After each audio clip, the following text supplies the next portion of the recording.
The Sweat Here RTS, Top and Ball. A fairy tale by Hans Christian Andersen. A whipping top and a little ball lay together in a box, among other toys, and the top said to the ball, "Shall we be married, as we live in the same box?" But the ball, which wore a dress of Morocco leather, and thought as much of herself as any other young lady, would not even condescend to reply. The next day came the little boy to whom the playthings belonged, and he painted the top red and yellow, and drove a brass-headed nail into the middle, so that while the top was spinning round, it looked splendid. "Look at me," said the top to the ball. "What do you say now? Shall we be engaged to each other? We should suit so well. You spring, and I dance. No one could be happier than we should be." "Indeed. Do you think so? Perhaps you do not know that my father and mother were Morocco slippers, and that I have a Spanish cork in my body." "Yes, but I am made of mahogany," said the top. "The major himself turned me. He has a turning lathe of his own, and it is a great amusement to him." "Can I believe it?" asked the ball. "May I never be whipped again," said the top, "if I am not telling you the truth."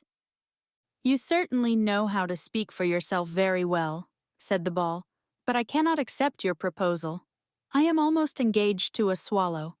Every time I fly up in the air, he puts his head out of the nest and says, 'Will you?' And I have said, 'Yes,' to myself silently, and that is as good as being half engaged, but I will promise never to forget you."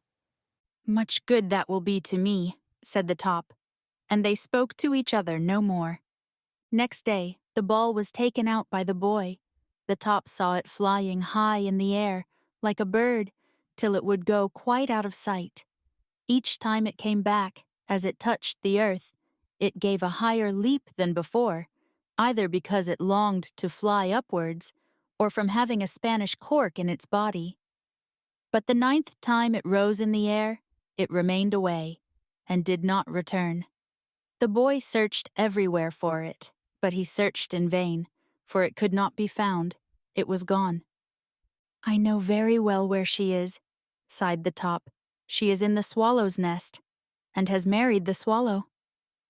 The more the top thought of this, the more he longed for the ball.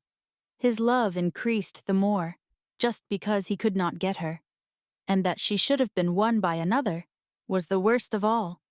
The top still twirled about and hummed, but he continued to think of the ball, and the more he thought of her, the more beautiful she seemed to his fancy.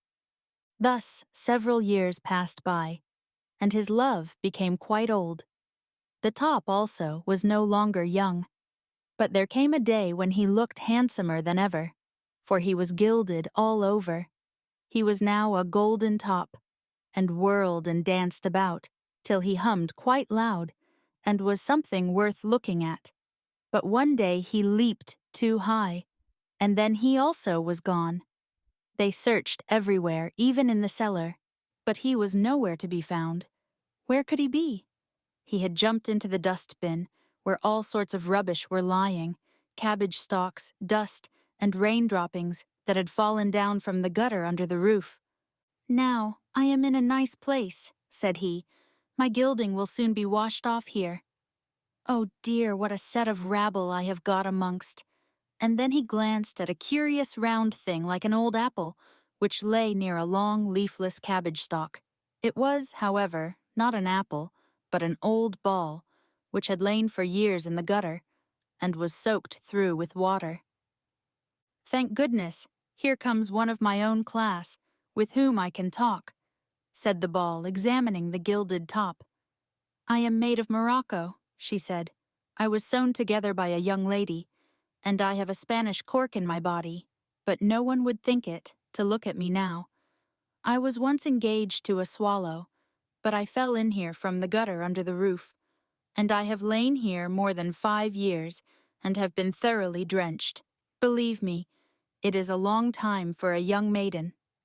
The top said nothing, but he thought of his old love, and the more she said, the more clear it became to him that this was the same ball.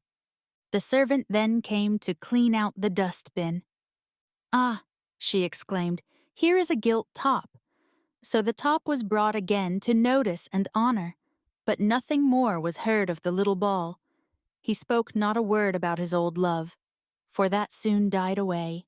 When the beloved object has lain for 5 years in a gutter and has been drenched through, no one cares to know her again on meeting her in a dustbin.